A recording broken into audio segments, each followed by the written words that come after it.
أهلا يا شباب. النهاردة هنتكلم عن حاجة جامدة جدا من عالم بن 10، وهي الأنتيتريكس. لو بتحبوا القصص الفضائية والأجهزة اللي بتحولك لكائنات غريبة، يبقى الفيديو ده ليكم.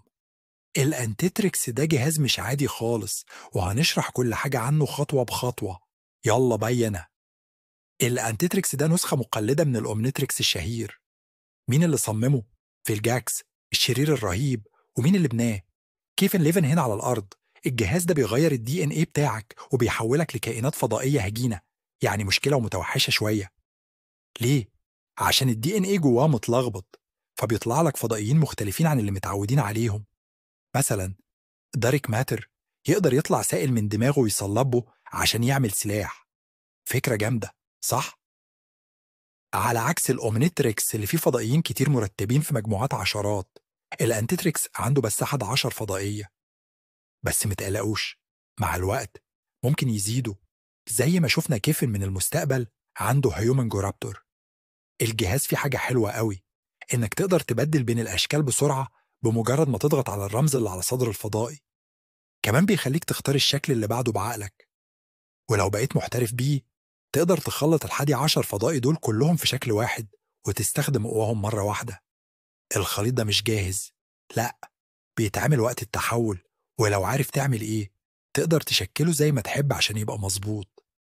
الأنتيتريكس بيطلع موجات حتى وهو مش شغال، يعني أي حد يقدر يلاقيك بيه.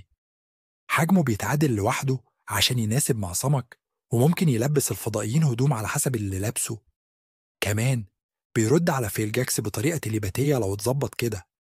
لو حطيت مفتاح الأومانيتريكس فيه بيفتح لك أشكال جديدة زي ألم في، بس مش بيترقى زي الأومانيتريكس، بيفتح دي ان ايه سماوي وبس. لكن المشكلة إنه مش مستقر قوي، يعني التايم اوت بتاعه ممكن يطول أو يأثر من غير ما تعرف، ويتأثر بالليزر أو السحر، وأي ساحر يقدر يتحكم فيه. كمان قابل للاختراق، يعني ممكن حد يتحكم في دماغك لو ما عدلتهوش. مع الوقت ممكن يخرب ويسيبك عالق في شكل فضائي. عشان كده كايفن بيفضل يظبطه كل شوية. الأنتي تريكس يشبه الألتي ماتريكس، الاتنين معمولين من أشرار أخدوا فكرة الأومنيتريكس وحطوا عليها لمستهم عشان يبقوا أقوى في القتال. فيه نظرية مش مؤكدة بتقول إن الدي إن إيه بتاعه جاي من سحابة لما الجهاز اتفعل، بس محدش يعرف. إيه رأيكم في الأنتيتريكس؟ لو عندكم أسئلة أو حابين نعمل فيديو عن حاجة تانية من بين تان، قولوا في الكومنتات. ما تنسوش اللايك والاشتراك، ونشوفكم في الفيديو الجاي. سلام.